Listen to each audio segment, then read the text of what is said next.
Bismillahirrahmanirrahim. Assalamualaikum warahmatullahi wabarakatuh. Alhamdulillah. Alhamdulillahilladzi hamdan katsiran tayyiban mubarakan fih kama yuhibbu rabbuna wa yardah.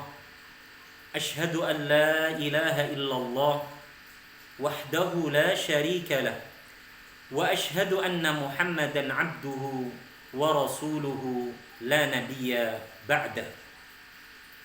Amma ba'du, saudaraku, saudariku seiman yang semoga selalu dan senantiasa ada dalam lindungan Allah Rabbul Alamin. Pada kesempatan ini, insyaallah kita akan kembali melanjutkan pembahasan kita pelajaran atau mempelajari kaidah-kaidah ilmu bahasa Arab, termasuk di dalamnya kaidah ilmu nahwu. Mengapa kita mempelajari ini ilmu, wahai saudaraku dan saudariku? Karena sudah kita ketahui bersama bahwa Al-Qur'anul Karim, bahwa hadis Rasul sallallahu alaihi wasallam, ibadah mahdhah yang biasa kita lakukan 5 waktu dalam sehari semalam, dan hal-hal lain yang berkaitan dengan kewajiban yang Allah wajibkan kepada kita, secara umum semua itu menggunakan bahasa bahasa Arab. Dan kita, seperti yang telah kita ketahui bersama, kita dilahirkan oleh kedua orang tua kita tidak dalam keadaan memiliki atau memahami bahasa ini. Ada yang dilahirkan dari Jawa, berarti dibiasakan dengan bahasa Jawa. Ada yang dilahirkan di Sunda, dibiasakan dengan bahasa Sunda. Ada pula yang dilahirkan di Betawi dengan logat-logat Betawi, ya, Sumatera dan seterusnya, yang semua itu diikat dengan bahasa, ya, persatuan, yaitu bahasa Indonesia. Tapi karena kita mengikrarkan diri sebagai seorang muslimah, maka hendaklah kita memahami dengan baik dan benar bahasa agama kita, yaitu lughatul Arabiyyah. Maka untuk mempelajari, untuk memahami bahasa ini, kita harus tahu kaidah-kaidahnya. Kita harus tahu ilmunya. Bagaimana agar kita bisa memahami ini bahasa, yaitu al-lughah al-arabiyyah, dengan baik dan benar? Salah satunya dengan kita memahami pembahasan atau pelajaran ilmu nahwu dan juga ilmu sharaf.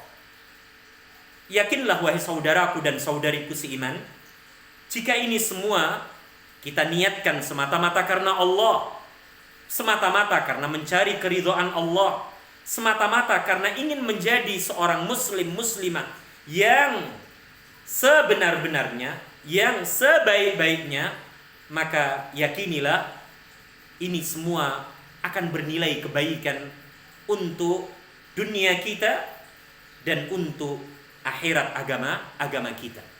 Semoga Allah Subhanahu wa taala selalu memberikan pertolongannya kepada kita semua untuk bisa memahami ini bahasa, ini ilmu dengan baik dan benar, dan mampu menjadikan diri ini untuk lebih berhati-hati lagi dari sebelumnya, untuk lebih takut lagi di dalam menjalani kehidupan kita di dunia ini. Tidak sembrono, ya tidak semau kita, tapi apa yang kita jalani hendaklah sesuai dengan apa yang telah diajarkan oleh Allah Rabbul Alamin dan juga oleh kekasih kita Rasul Muhammad sallallahu alaihi wasallam. Kita memohon kepada Allah, Allahumma a'inna ala dzikrika wa syukrika wa husni ibadatika. Ya Allah, ya Rabb, bantulah kami, tolonglah kami agar kami bisa senantiasa mengingat-Mu, ya Allah. Agar kami bisa senantiasa mensyukuri nikmat-nikmat-Mu, ya Allah. Dan agar kami bisa senantiasa beribadah dengan baik dan benar hanya semata-mata untuk-Mu. Amin. Allahumma amin. Saudaraku, saudariku seiman yang saya hormati dan yang saya cintai karena Allah, pada pembahasan kali ini saya ingin menambahkan beberapa pelajaran penting atau ilmu penting yang masih berkaitan dengan pembahasan na'am, ya, al-maf'ulul mutlaq, ya, al-maf'ulul mutlaq, yaitu pembahasan yang kelima dari isim-isim yang di i'rab apa? Mansub. Jadi pembahasan yang kelima dari isim-isim yang di i'rab apa? Mansub. Tambahan keterangan itu adalah kita diberikan beberapa pola dari pola-pola apa? Masdar. Tadi disebutkan ada fa'al. Tadi disebutkan ada fi'al. Tadi disebutkan ada fu'al. Tadi disebutkan ada fa'ala. Ada apa? Fi'ala. Termasuk ada apa? Na'am, ya. Fa'ala. Ya, termasuk ada apa? Ada fa'ala. Saya tambahkan apa? Fa'ala. Dan bentuk-bentuk lainnya. Maka pada kesempatan ini, wahai saudaraku dan saudariku seiman, agar kita bisa segera menentukan masdar yang kita dapati di dalam sebuah kalimat yang disebutkan bersamaan dengan fiilnya, apakah dia libayani? Nah, libayani apa? Taukidil fi'li, ataukah libayani apa? Nau'il fi'li, ataukah libayani apa? Adadil fi'li. Jadi agar kita bisa menentukan dengan ya segera gitu, ketika kita mendapati apa? Bentuk na'am masdar selain dari apa? Na'am masdarul qalbi. Na'am masdarul apa? Qalbi. Karena masdarul qalbi di sini berarti kita hanya fokus ke dalam pembahasan maf'ul li ajli. Tapi ketika antum antunna mendapati susunan kalimat sebuah jumlah yang sempurna, dan di dalam jumlah itu antum atau antunna dapati apa? Masdar, ya kan? Bagaimana agar kita bisa cepat untuk menentukan bahwasanya masdar itu adalah apa? Maf'ul mutlaq. Karena disebutkan fiilnya. Dan kita bisa mengelompokkan apakah dia libayani taukidil fi'il, ataukah libayani nau'il fi'il, ataukah libayani adadil fi'il. Maka yang pertama yang ingin saya sampaikan kepada antum-antunna semua, jika masdar itu disebutkan sendiri tanpa kata yang lainnya, perhatikan, disebutkan sendiri tanpa disertai dengan kata sesudahnya, maka katakan ya dia adalah masdar yang kedudukannya sebagai maf'ul mutlaq, menjelaskan apa? Taukidil fi'li. Sebagaimana tadi dikatakan apa? Katabtu risalatan kitabatan. Katabtu risalatan kitabatan. Saya ya sungguh benar-benar telah menulis apa? Surat tersebut. Katabtu risalata kitabatan. Kitabatan di situ adalah masdar. Dan sesudahnya tidak kita sebutkan apapun isim sesudahnya, maka kita katakan katabtu risalata kitabatan sebagai apa? Libayani taukidil fi'il. Untuk menjelaskan, untuk menerangkan apa? Penegas dari apa? Fiilnya. Itu yang pertama. Oke. Yang kedua adalah ya, maf'ul mutlaq berbentuk apa? Masdar yang menerangkan jenis, bentuk dari apa? Fiilnya. Bagaimana kita bisa menentukan isim masdar itu ya kedudukannya maf'ul mutlaq, menerangkan apa? Nau'il fi'il, yaitu jenis, macam dari fiilnya. Perhatikan wahai saudaraku dan saudariku, ketika kita mendapati, perhatikan baik-baik, ketika kita mendapati isim masdar, isim apa? Masdar kemudian isim masdar itu sesudahnya ada kata sifat, ada apa? Kata sifat, ataupun ada mudhaf ilaih sesudahnya, maka hukumi isim masdar itu adalah apa? Libayani naw'il fi'l. Libayani apa? Naw'il fi'l. Apa tadi contoh yang saya sebutkan? Naam, kataba aliyun kitabatat tabibi. Kataba aliyun kitabatat tabibi. Kitabata dia tidak ditulis sendiri. Maksudnya apa? Sesudahnya ada kalimat yang lain, yaitu kata at-tabibi. Maka kitabata kita katakan apa? Maf'ul mutlaq, menjelaskan jenis dari apa? Fiilnya.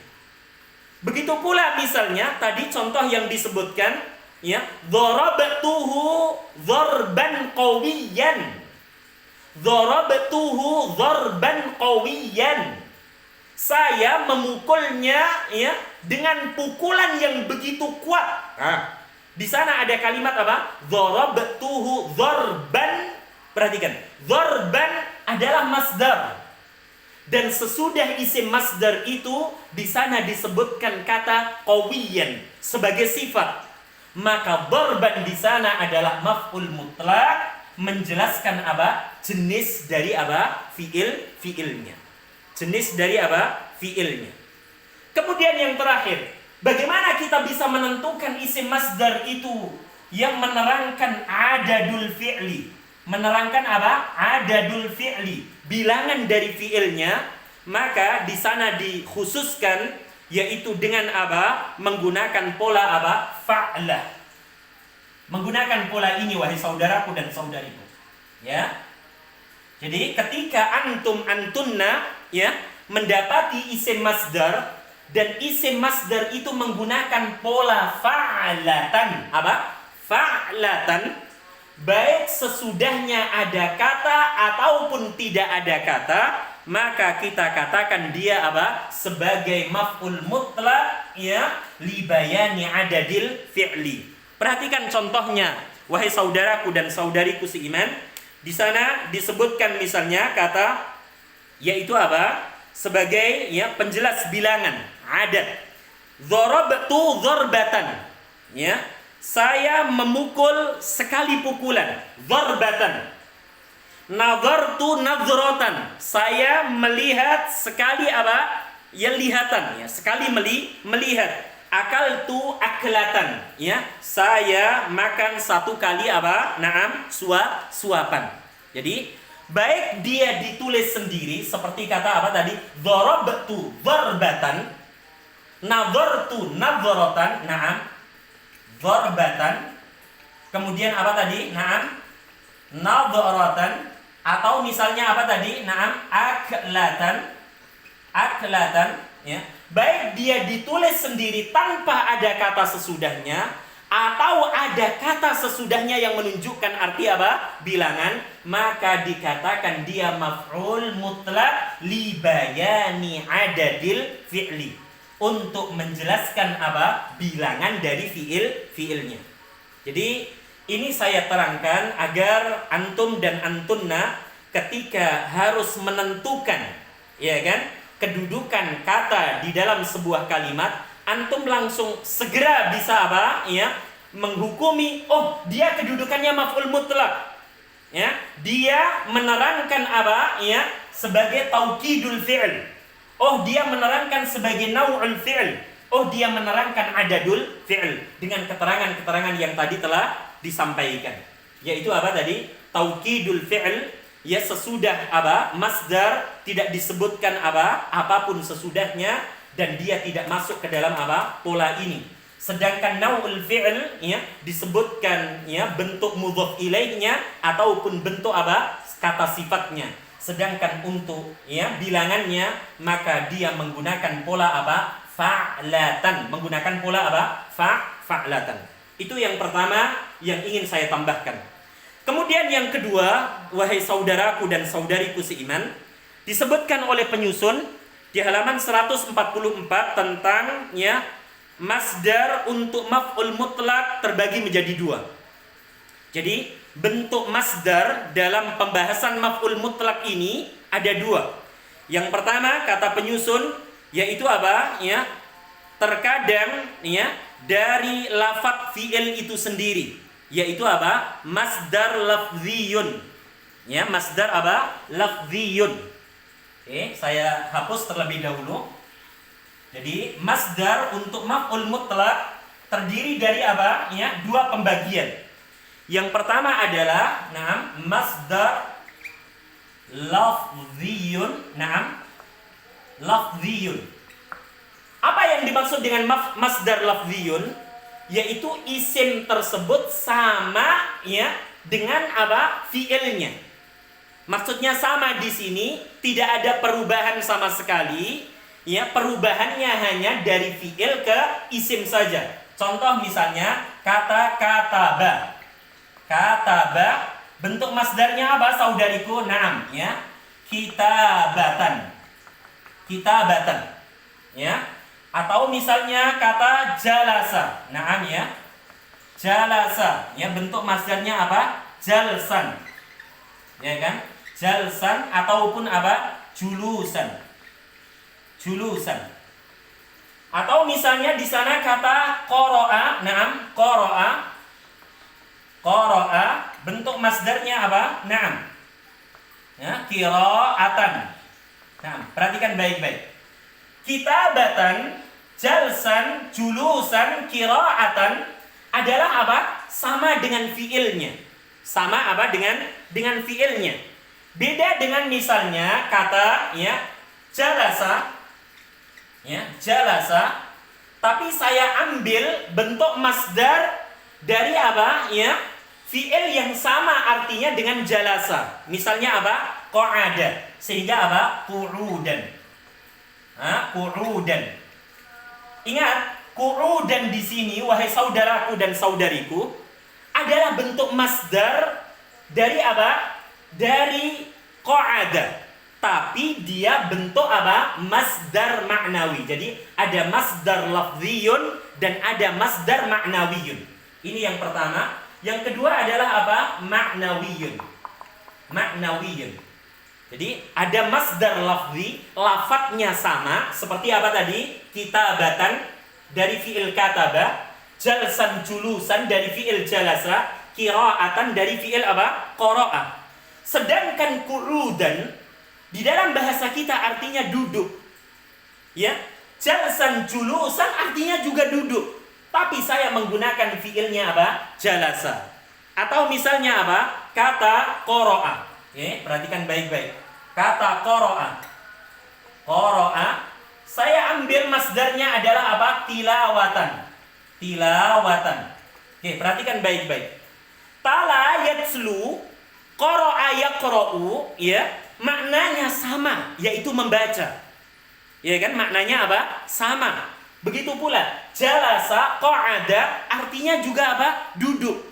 Jadi misalnya saya mengatakan ya, contoh jalasa sariku ya qu'udal asadi. Perhatikan baik-baik. Naam. Contoh ya. Dalam kalimat misalnya apa? Naam. Jalasa sariku, naam. Qu'udal asadi misalnya ya. Nah, asadi. Perhatikan baik-baik. Seorang pencuri itu ya telah duduk sebagaimana duduknya apa? Seekor singa. Ketika antum-antumna saya tanya, mana ya isim ya isim mansub di dalam kalimat ini? Kita akan menjawab apa? Naam, qu'ud. Pertanyaannya, apa kedudukan dari kata qu'ud? Ya, kedudukannya adalah maf'ul mutlak.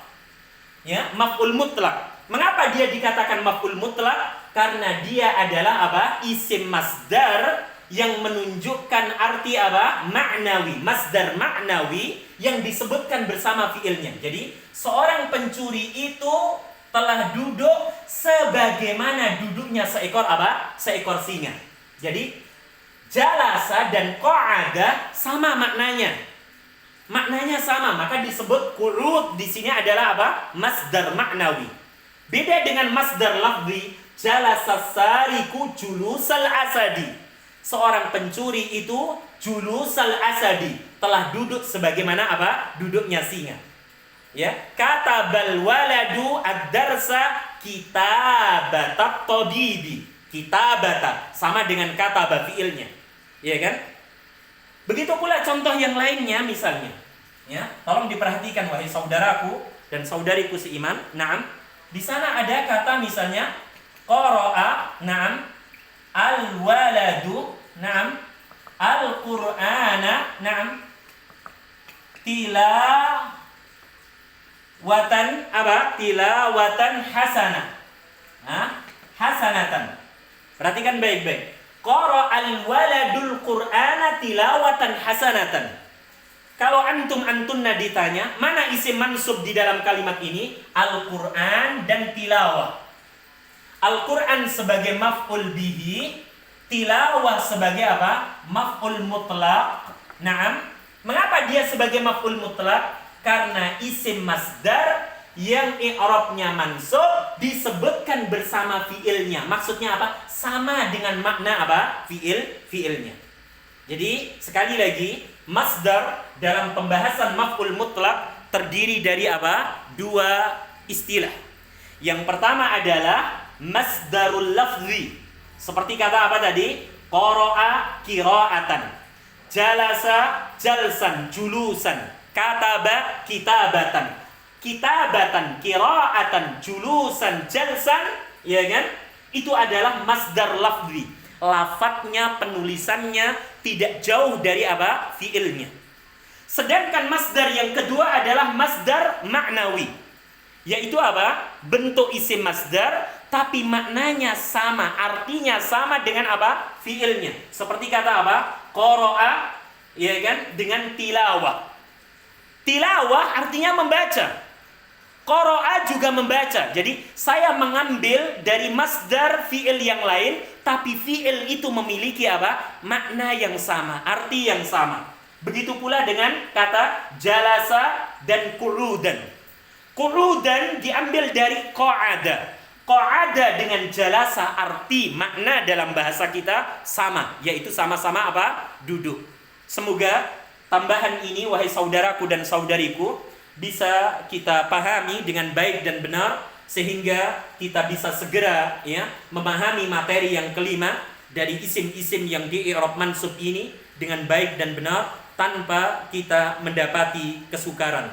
Semoga Allah Azza wa Jalla memberikan kepada kita semua irsyadnya dan taufiknya agar pada saatnya nanti kita termasuk hamba-hambanya yang memperoleh kemenangan, keberuntungan. Taati Allah, taati Rasulnya, sebagaimana firman-Nya, ya, wa may yuti'illaha wa rasulahu faqad faza fawzan 'azima. Ayat yang ke-71, surah yang ke-33. Pertanyaannya, fauzan kedudukannya sebagai apa? Maf'ul mutlaq. I'rabnya apa? Mansub. Bentuknya apa? Masdar. Masdarnya lafzi ataupun ma'nawi? Lafzi. Wa may yuti'illaha wa rasulahu faqad faza fawzan 'azima. Fauzan sama dengan fiilnya. Faza fauzan. Jadi fauzan maf'ul mutlaq, masdarnya adalah masdar lafzi. Begitu pula Allah berfirman, wa kallamallahu Musa taklima. Allah Subhanahu wa taala benar-benar apa? Berbicara dengan apa? Musa. Maka takliman yaitu bentuk masdar, kedudukannya maf'ul mutlaq, i'rabnya mansub, masuk ke dalam apa? Masdar lafziyun. Kallama takliman. Semoga bermanfaat penjelasan yang saya sampaikan ini. Dan semoga Allah Azza wa Jalla selalu memberikan pertolongannya untuk kita hambanya yang lemah, hambanya yang miskin ini, agar kita bisa selalu mengisi waktu-waktu kita hanya dalam rangka untuk beribadah kepada Allah Rabbul Alamin. Wa sallallahu ala nabiyyina Muhammad walhamdulillahi rabbil alamin. Subhanakallahumma wa bihamdika asyhadu an la ilaha illa anta astaghfiruka wa atubu ilaik. Assalamualaikum warahmatullahi wabarakatuh.